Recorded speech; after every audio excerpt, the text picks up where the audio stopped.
dan Ibu Oci. Kalian masih semangat? Semangat dong! Sekarang, silahkan kalian simak video berikut ini. Selamat menyaksikan!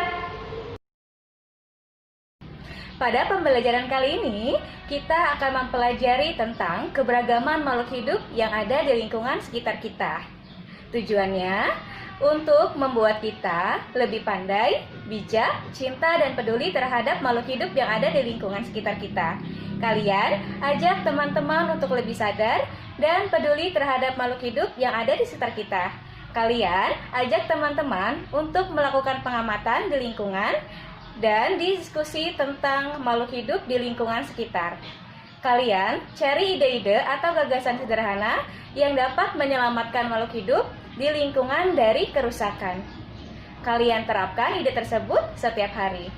Nah, hari ini kita akan belajar tentang hewan.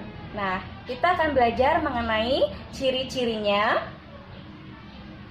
tempat tinggal, kegunaan atau manfaat, daur hidupnya, perkembangan biaknya, fungsi bagian dari tubuhnya, manfaat dan cara merawatnya, cara melestarikan hewan dan tumbuhan, dan sikap kita terhadap hewan. Selain itu, kita juga akan belajar mengenai poster bertemakan lingkungan. Nah, kalian sebelum belajar, marilah kita berdoa bersama-sama. Berdoa dimulai. Bismillahirrahmanirrahim. Rabbi zidni ilman warzuqni fahman waj'alni minas sholihin. Amin. Kalian coba perhatikan gambar berikut ini. Berikut ini adalah gambar seekor burung cendrawasih yang memiliki bulu yang indah dan warna-warni, seperti orange, coklat, kuning, putih, biru, merah, dan ungu. Bulunya panjang dan unik. Habitat aslinya adalah di hutan. Burung ini banyak ditemukan di Indonesia bagian timur. Burung cendrawasih kini menjadi maskot dan identitas dari daerah Papua, serta menjadi hewan yang sangat dilindungi. Jenis burung hewan cendrawasih yang sangat dilindungi adalah cendrawasih kecil kuning, cendrawasih botak, cendrawasih raja, cendrawasih merah, dan toa. Hewan tersebut adalah hewan yang harus kita lindungi karena jumlahnya sekarang semakin hari semakin sedikit. Kalian coba perhatikan lingkungan yang ada di sekitar kalian. Pasti banyak hewan-hewan yang berkeliaran. Contohnya seperti hewan kucing. Ibu akan menjelaskan ciri-ciri dari kucing. Kucing adalah hewan yang tempat tinggalnya di alam atau di lingkungan yang bebas. Jadi dia banyak berkeliaran. Ciri-cirinya, kucing memiliki kaki 4, mempunyai ekor, dan memiliki bulu yang berwarna-warni. Kalian tahu tidak manfaat dari kucing untuk manusia? Kucing bermanfaat untuk membantu manusia membasmi hama tikus. Itulah contoh dari ciri-ciri tempat tinggal, manfaat dari hewan di sekitar kita, yaitu kucing. Kalian tahu tidak tentang daur hidup? Nah, setiap hewan yang ada di lingkungan kita akan mengalami daur hidup. Hewan yang ada di dalam ini ada yang dilahirkan dan ada yang ditetaskan dari telur. Yang dilahirkan ataupun ditetaskan lalu menjadi hewan muda, hewan dewasa, kawin, dan menghasilkan keturunan. Nah, peristiwa tersebut disebut daur hidup atau pertumbuhan. Daur hidup atau pertumbuhan adalah tahapan perkembangan dari makhluk hidup. Nah, kalian sekarang perhatikan contoh dari daur hidup makhluk berikut ini. Yang pertama adalah daur hidup makhluk yang melahirkan. Contohnya seperti sapi. Sapi adalah hewan yang dilahirkan, lalu menjadi sapi muda, sapi dewasa, kawin, dan menghasilkan keturunan. Contoh yang berikutnya adalah contoh yang bertelur. Contoh hewan bertelur adalah hewan ayam. Ayam berasal dari sebuah telur. Telur lalu menetas menjadi anak ayam, ayam dewasa, dan kawin lalu menghasilkan telur. Selain dari hewan berikut, ada juga daur hidup dari kupu-kupu. Nah, kupu-kupu termasuk golongan hewan serangga. Walaupun termasuk ke dalam serangga, kupu-kupu tidak berbahaya bagi kita.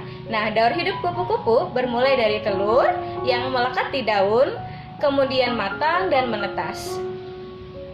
Selama 2 minggu menjadi larva atau ulat, kemudian selama 2-3 minggu larva tersebut membentuk kepompong dan menggantung di pohon. Nah, setelah beberapa waktu, kupu-kupu keluar dari kepompong dan dapat terbang bebas.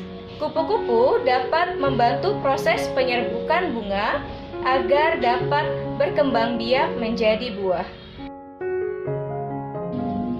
Sekarang, kalian sudah mengetahui ciri-ciri, tempat tinggal, kegunaan atau manfaat, daur hidup, dan perkembangan biakan dari hewan. Sekarang, kalian perhatikan gambar berikut ini.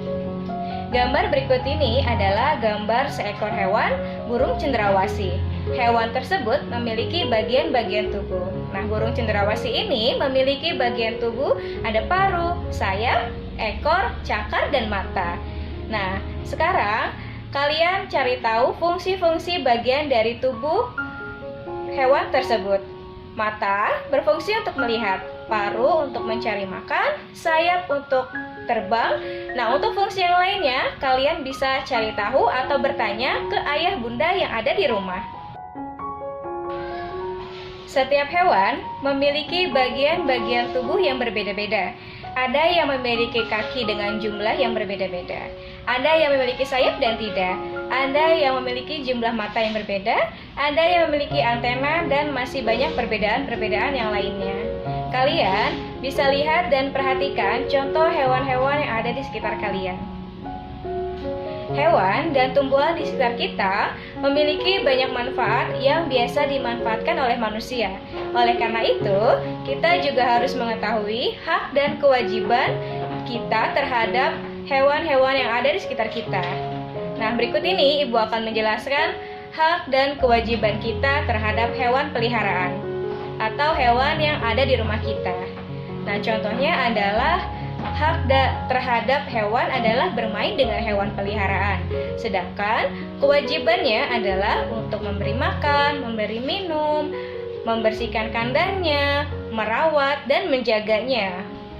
Itulah contoh hak dan kewajiban kita terhadap lingkungan atau hewan peliharaan yang ada di rumah kita. Hewan yang ada di sekitar kita memiliki keberagaman yang berbeda-beda. Ada yang jinak dan ada yang buas. Ada yang memiliki ciri-ciri yang berbagai macam. Kalian juga tahu manfaat dari hewan bagi lingkungan kita. Hewan, tumbuhan, dan lingkungan harus dijaga dari kepunahan. Sekarang, kalian perhatikan contoh poster berikut ini. Nah, poster biasanya digunakan untuk memberikan informasi mengenai sesuatu hal. Gambar berikut ini adalah gambar sebuah poster yang bertemakan tentang menjaga lingkungan. Kenapa kita harus menjaga lingkungan? Karena dengan kita menjaga lingkungan, kita akan melestarikan tumbuhan dan hewan-hewan yang ada di sekitar kita.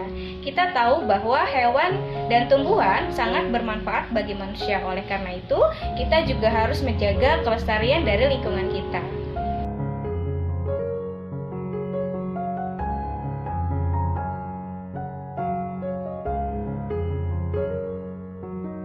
Bagaimana pembelajaran hari ini? Ada yang kurang dimengerti?